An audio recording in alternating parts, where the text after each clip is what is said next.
Kita po natin na patuloy na easterlies ang nakakaapekto sa ating bansa. Meron po tayong mga kumpulang kaulapan dito sa may bahagi ng kanlurang bahagi ng Visayas at ng Mindanao. Ito po ay dala rin ng easterlies at posibleng magdala ng maulap na kalangitan at malaking posibilidad ng mga pag-ulan lalo na mamayang gabi sa may bahagi nga ng Southern Palawan, maging sa area ng Zamboanga Peninsula, Barm at mga lalawigan din ng Sultan Kudarat at bahagi nga rin ng Cotabato. So posible po ang mga flash floods and landslides dito sa may western section nga ng Mindanao maging sa may southern part ng Palawan, dulot po nitong mga kaulapan na dala ng easterlies. Sa iba pang bahagi nating bansa, sa Metro Manila at iba pang bahagi ng Luzon at Kabisayaan at maging sa bahagi ng Mindanao, inaasahan po natin generally fair weather pa rin bagamat posible yung mga localized rain showers and thunderstorms bagamat hindi naman natin ito inaasahang magtatagal at hindi natin inaasahang magiging malalakas.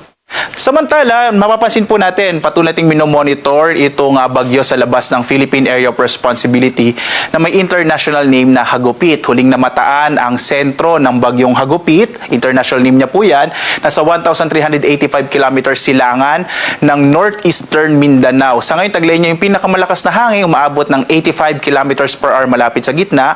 Pagbugso naman nasa 105 kilometers per hour. Ito ay kikilos pa kanluran sa bilis naman na 20 kilometers per hour at inaasahan nga natin na papasok ng Philippine Area of Responsibility bukas araw ng Sabado.